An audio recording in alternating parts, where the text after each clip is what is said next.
जो हमारे एक्सपोर्ट, हमारा ट्रेड, हमारा इकोनॉमिक डेवलपमेंट, इन सब चीजों से रिलेटेड है। And if we wish to become a विकसित भारत बाय 2047 और we wish to become a $5 trillion economy और एन आत्मनिर्भर Bharat, then we must revisit this topic related to special economic zones. तो एसईजेड्स का अगर हम फुल फॉर्म की बात करें तो they are special economic zones, SEZs और एसईजेड्स, whatever you wish to call it.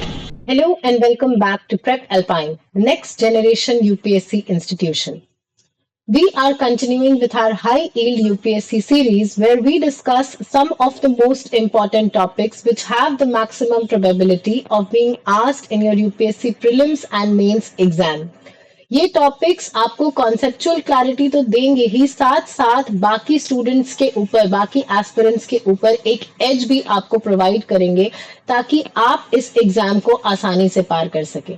इसी के साथ ये जो पीडीएफ्स हैं डेली करंट अफेयर्स के और मंथली करंट अफेयर्स के, जो एक्सपर्ट्स के द्वारा डिजाइन किए गए हैं, इनको भी हम फ्री में प्रोवाइड करते हैं हमारे टेलीग्राम चैनल पर, जिसका लिंक आपको नीचे डिस्क्रिप्शन में मिल जाएगा। तो बात करते हैं हमारे आज के टॉपिक का। तो हमारा आज का जो टॉपिक है वो जीएस पेपर 3 इकोनॉमिक्स का एक बहुत इंपॉर्टेंट टॉपिक है, जो हमारे एक्सपोर्ट, हमारा ट्रेड, हमारा इकोनॉमिक डेवलपमेंट, इन सब चीजों से रिलेटेड है। And if we wish to become a विकसित भारत बाय 2047 और we wish to become a $5 trillion economy और एन आत्मनिर्भर Bharat, then we must revisit this topic related to special economic zones. So recently what has happened that the government of India has brought SEZ rules. Basically SEZ rules have been implemented, brought in 2025, so that the complete framework or the complete working of SEZs can be changed. So first of all let us understand कि what are these SEZs. SEZs क्या होते हैं? तो SEZs का अगर हम full form की बात करें तो they are special economic zones, SEZs और SEZs, whatever you wish to call it. So these are foreign, designated as foreign territories. They are not designated as Indian territories, though they are located in the Indian territory, but they are designated as foreign territories. And this becomes very, very important for your prelims. Prelims में आपको statement दे देगा कि SEZs are designated as foreign territories. And you will feel कि नहीं, वो तो India में located होता है, तो why will it be designated as foreign territories? But yes, they are designated as foreign territories. किस पर्पस के लिए? तो ट्रेड और कस्टम्स के पर्पसेस के लिए हम इनको फॉरेन टेरिटरीज की तरह ट्रीट करते हैं। मतलब इनका अगर जो हमको ये जो एग्जेम्पशंस इनको दिए जाते हैं वो सिमिलर टू फॉरेन टेरिटरीज, उस तरीके के एग्जेम्पशंस इनको मिलते हैं। और इनकी गवर्नेंस की बात करें तो SEZ act of 2005 and SEZ rules of 2006 से इनको गवर्न किया जाता है। किस पर्पस के लिए इनको एस्टैब्लिश किया गया था? तो एक्सपोर्ट्स को बढ़ावा देने के लिए, एफडीआई और डोमेस्टिक इन्वेस्टमेंट अट्रैक्ट करने के लिए, हाई क्वालिटी जॉब्स के क्रिएशन के लिए and globally competitive model India के लिए एस्टैब्लिश करने के लिए। But in the recent times we have seen कि इनका जो परफॉर्मेंस है, इनका जो शेयर है हमारे एक्सपोर्ट में, वो डिक्लाइन हुआ है। As you can see in this map कि in export performance of SEZs in India 2010 to 2025. So initially 2010 the share of export was 30%, but now it has in 2025 declined to 15.7%. So these SEZs which were designed to enhance India's export competitiveness have actually declined India's exports competitiveness. So what are the reasons behind this? So one of the main reasons is the COVID-19. After COVID-19, the industries declined, export demand declined, domestic demand has softened. So that is why the SEZ's performance have declined. Then we have policy and tariff barriers. The US is famous for imposing so many tariff hikes that the demand for SEZ-based exports has reduced. Then we have idle and underutilized capacity. So what happens that the export cycle is seasonal. एक season में आपको बहुत ज्यादा export देखने को मिलेगा, एक season में आपको बिल्कुल ना के बराबर एक्सपोर्ट्स देखने को मिलेंगे। तो होता यह है कि जब ऑफ सीजन होता है, जिस सीजन में एक्सपोर्ट्स नहीं होते हैं, उस टाइम पे ये जो पूरा इंफ्रास्ट्रक्चर है अंडर यूटिलाइज्ड रह जाता है, आइडल रह जाता है। तो अब सरकार क्या कर रही है कि we have integrated this to domestic tariff areas की during off season the domestic tariff areas can use the infrastructure of the SEZs to boost their manufacturing. Other reason of the decline of SEZs is the decline in fresh investment. क्योंकि the competition has increased from Vietnam, from Japan, from UAE. Therefore, they are more preferred than India. Then we have weak innovation and skills infrastructure, and lastly, we have low value addition. Many of these SEZs only act as import dominated units and do not do any kind of value addition, and that is why we can see that the stagnation of growth of SEZs has been there.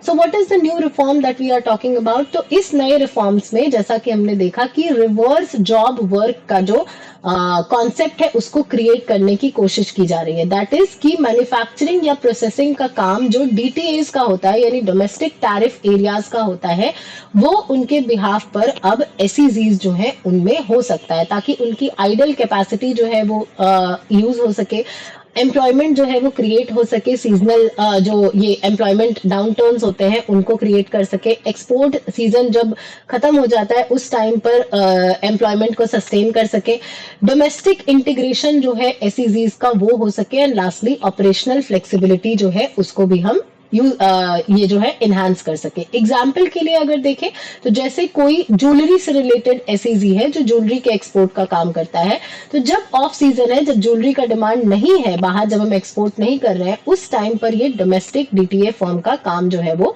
ले सकता है. But the problem is कि हमने देखा कि जो एसईजीज हैं उनको ट्रेड के लिए फॉरेन टेरिटरीज की तरह ट्रीट किया जाता है एंड डीटीएस के साथ ऐसा कुछ भी नहीं है. तो ये जो ड्यूटी एग्जेम्पशंस का कॉन्फ्लिक्ट जो क्रिएट होगा इसको मैनेज करना सबसे बड़ी जिम्मेदारी है.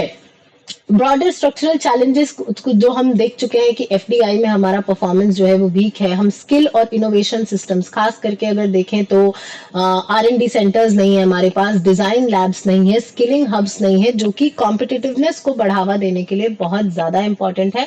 एंड लास्टली हमारे जो एसईजीज हैं उनका ब्रांडिंग और value chain integration compared to other countries थोड़ी कम है. तो इस वजह से हम एक अट्रैक्टिव डेस्टिनेशन नहीं बन पाते हैं. तो ये जो नया फ्रेमवर्क आया है इससे कैपेसिटी यूटिलाइजेशन बढ़ेगी, एम्प्लॉयमेंट में स्टेबिलिटी क्रिएट होगा, डोमेस्टिक एक्सपोर्ट्स का सिनर्जी जो है वो मेंटेन होगा, हमारी ग्लोबल कॉम्पिटिटिवनेस भी बढ़ेगी, एंड लास्टली इनोवेशन और टेक्नोलॉजी जो है उसमें हम ज्यादा इन्वेस्ट कर पाएंगे. Upgraded R and D, skill technology, skill infrastructure, इन सबको हम डेवलप कर पाएंगे. लेकिन जो कंसर्न्स हैं उनको भी हमको ध्यान में रखना होगा. जैसे पोटेंशियल रेवेन्यू लॉस हो सकता है अगर हम डोमेस्टिक एक्सेस देंगे तो फिर उसमें एक रेवेन्यू लॉस जो है वो क्रिएट हो सकता है. हमको डीटीएज और एसईजीज के बीच में एक इक्विवेलेंट टैक्स ट्रीटमेंट, एक न्यूट्रल टैक्स फील्ड जो है वो क्रिएट करना होगा.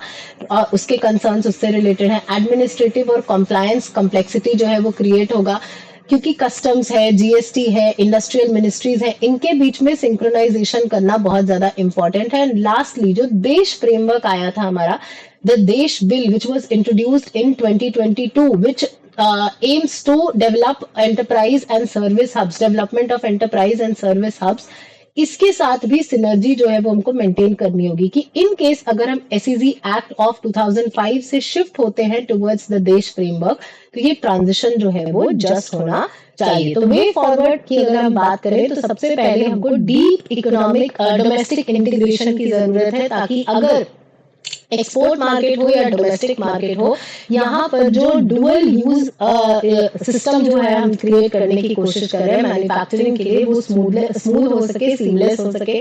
हमको एक क्लियर और न्यूट्रल ड्यूटी स्ट्रक्चर जो है वो क्रिएट करना होगा between SEZs and DTA units.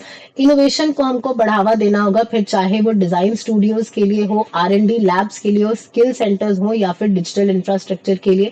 Governance हमको स्ट्रीमलाइन करना होगा through single window clearance systems, customs efficiency portals, as well as regulatory predictability to attract foreign direct investment. क्योंकि अगर regulations complex होते हैं, बहुत ज्यादा पेपर वर्क करना पड़ता है तो FDI जो है वो हम अट्रैक्ट नहीं कर पाते हैं. देन हमको जो ग्लोबल बेस्ट प्रैक्टिसेस हैं जैसे चाइना हो गया, वियतनाम हो गया, यूएई हो गया, इनके जितने भी अच्छे प्रैक्टिसेस हैं, इनके सक्सेसफुल मॉडल्स को स्टडी करके जो भी बेस्ट प्रैक्टिसेस हैं उनको हमको इम्प्लीमेंट करना होगा. एंड लास्टली जो हमारा देश फ्रेमवर्क है उसमें जो भी इश्यूज है, क्योंकि इस बिल को 2022 में इंट्रोड्यूस किया गया था और अभी तक हम इसको इम्प्लीमेंट नहीं कर पाए हैं, तो जो भी कंसर्न्स हैं इससे रिलेटेड उसको सॉल्व करके जल्दी से जल्दी हमारा जो नया एसईजी फ्रेमवर्क है उसको हमको इम्प्लीमेंट करना होगा। बिकॉज वी ऑल नो कि एसईजीज जो है वो कितने ज्यादा इंपॉर्टेंट है। अगर इंडिया के एक्सपोर्ट ग्रोथ की बात करें तो इसमें एक बहुत बड़ा रोल जो है वो एसईजीज प्ले कर सकते हैं। लेकिन जो भी ग्लोबल डायनामिक्स चेंज हो रहे हैं, अगर हम उनके साथ चेंज होकर चले तो अगर हम रिजिड हो जाएंगे, अगर हम फ्लेक्सिबिलिटी ऑफर नहीं करेंगे तो हमारे एसईजीज जो है वो भी रिजिड हो जाएंगे, उनका भी जो ग्रोथ है वो स्टैग्नेंट हो जाएगा। Therefore we must focus on flexibility, we must focus on innovation, and we must focus on integration between the domestic and the industrial market or the export market, so that the broader industrial ecosystem is created, so that India attracts foreign direct investment in SEZs, and these SEZs which have the capacity to become engines of India's economic growth by 2047, they are utilized fully. क्योंकि हमारा जो goal है of make in India for the world वो तभी successful हो जाएगा जब हम अपने एक्सपोर्ट कॉम्पिटिटिवनेस को बढ़ावा देंगे, क्योंकि सिर्फ और सिर्फ डोमेस्टिक कंजम्पशन से हम इस गोल तक नहीं पहुंच पाएंगे make in India for the world. और एक्सपोर्ट्स को बढ़ावा देने के लिए हमें ये जो हमारा पूरा एसईजी है इनको रीहॉल करने की जरूरत है। So that's it for this video. If you want more such content, please subscribe to the channel and keep watching prep alpine. Thank you.